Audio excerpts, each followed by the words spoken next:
Welcome to the lecture on the international and regional economic cooperation and regulations. This might be actually the longest heading of lecture in this course. It might even be among the longest headings of any of my courses. And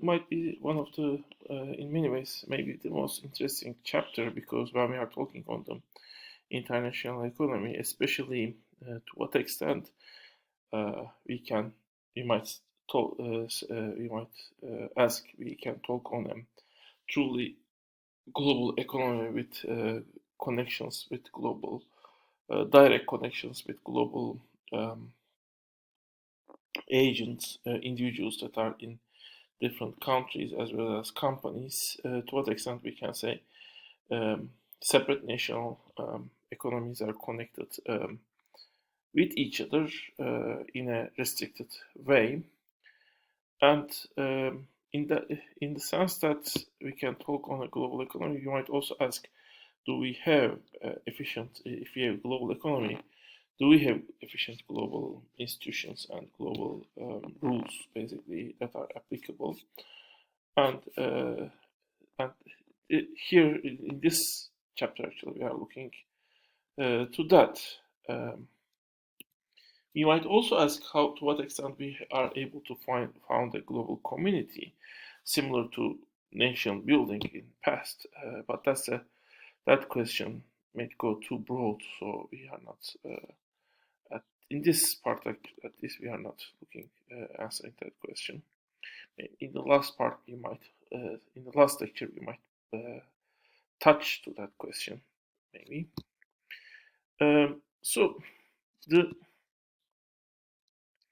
the chart given by Danny Rodrik, this is in Danny Rodrik's book, well, talks on actually three different aims we might want to um, reach. First, to have nation states, as we had before, states that are based on national identity and they remain as entities, global identity entities, and then we might have mass politics. The politics of nation states might be basically faced by uh, the people of those countries. And then we might want to have integrated national economies. I mean, this basically means that you want to have a world economy which is sufficiently integrated with each other. Sufficiently integrated world economy actually means mobility of everything. I mean, which includes also mobility of the people, to which actually we have a long way to go. So the options are the first option is nation state and the integrated national economies, and that option is called golden straitjacket. What is straitjacket? Straitjacket is the jacket that people the the usually in the mental hospitals people have it. I mean, it stabilizes your arms, so if I wear that jacket, it's become impossible for me to move my arms back and forth. So it basically restricts movement of the people when they wear that. That's it actually. This is it. This is a golden straight jacket. You can see, and you actually make this straight, so you cannot get your arms out easily. Um, so it is actually supported by a guy called Thomas Friedman, not Milton Friedman. You should not mix it. Although the main view is pretty much the same, similar to Milton Friedman. Golden straitjacket is the defending political economics garment of globalization. Tighter you wear it, the more gold it produces. So basically, you can hear actual argument of himself, and he says actually the world should move, maybe not at the same speed, but as fast as each country can go to that direction, which is called golden straitjacket, which means actually the institutions of the countries should be pretty much based on the common rules, common policies. I mean, the policies should be set according to the needs of the economics as a science. For example, central banks should be independent of political parties, and they should basically um, build. They should basically aim to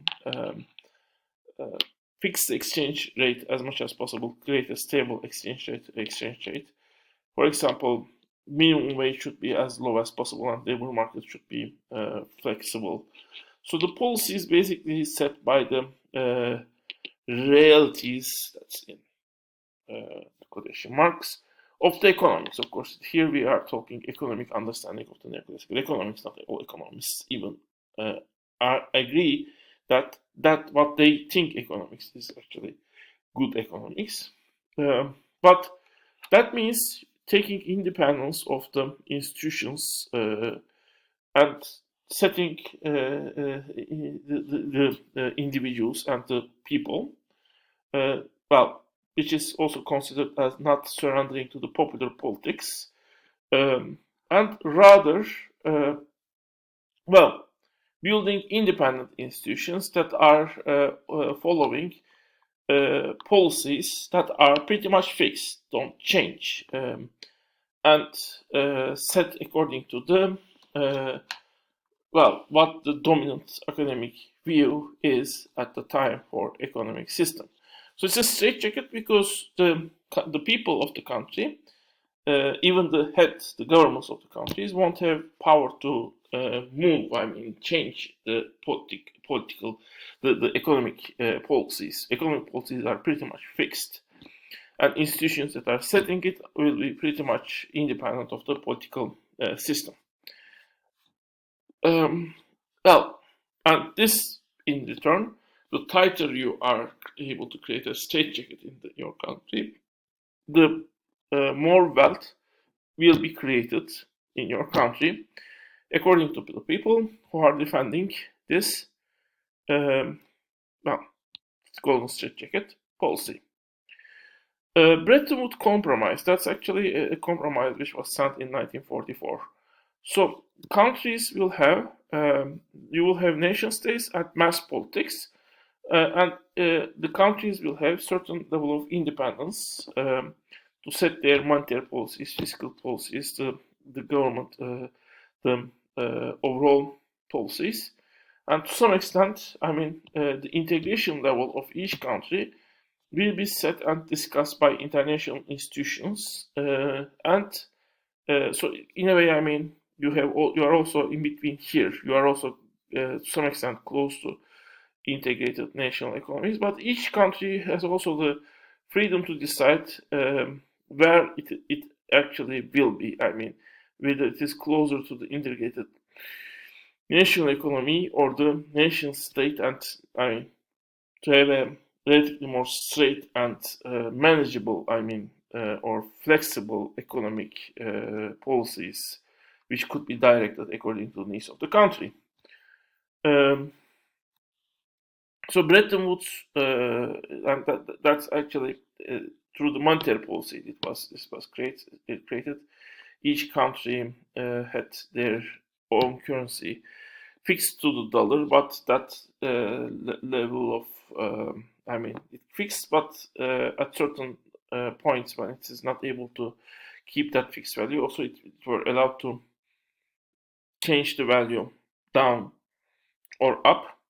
And pretty much, I mean, the conditions of trade and other conditions were actually also, well, the countries have certain freedom to, well, have certain restrictions according to the needs of their economies. So free trade is not completely forced upon them.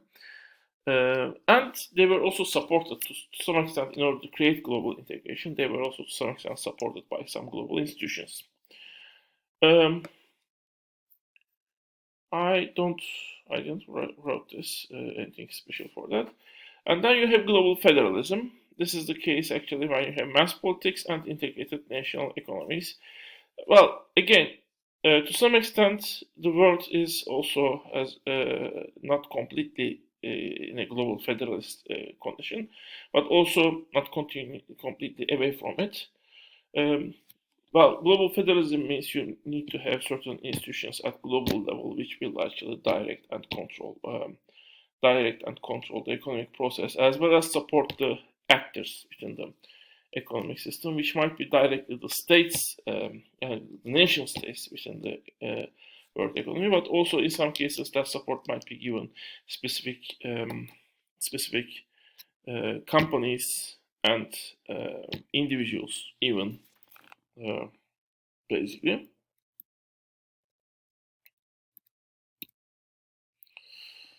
So, this is the famous optimum currency area model. So, how can we, I mean, if we want to create a system which is get closer to the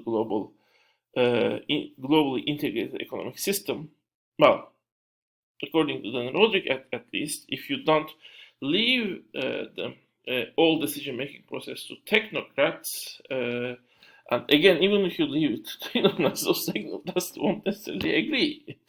It might very well possible. I mean, unless the academia is regulated by one dominant state, and in that case, there can be very much disagreement between the technocrats also.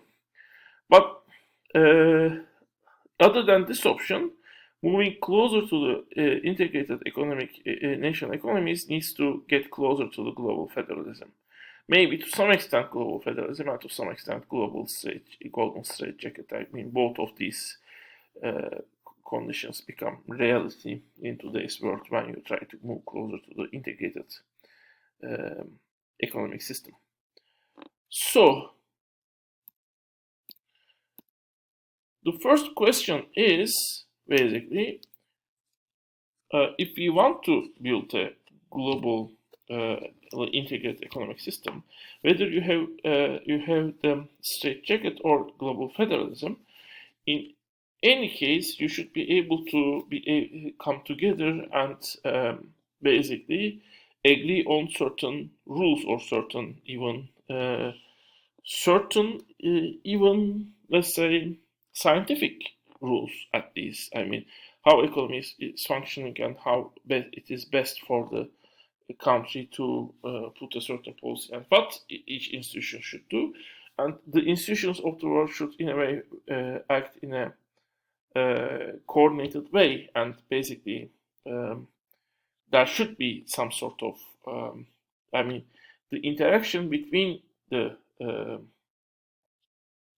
world, the countries should be in a way so that at least this integration process won't be hampered. I mean, won't be prevented by the institutions. But even the people who think that the economists who think that global economy can be built by itself without just when states don't intervene to it, think at least that non-intervention is necessary for that kind of a global economy. So how can we build these basic standards in the world economic system? Well, one thing is one interesting model was actually, we have seen it to some extent in another part, but here it is also interesting. It is called optimum currency area model. Which basically shows you when you have a country, if the country is not integrating, not integrated, in that case, that country to the world economy, in that case, that country will face certain costs, but also certain benefits. That autonomy gives countries certain benefits. It is independent. Internal economic cooperation will be higher, but cost is the integration, the economic interaction with the rest of the world will be harmed, basically. Well, we will continue in the next part on this.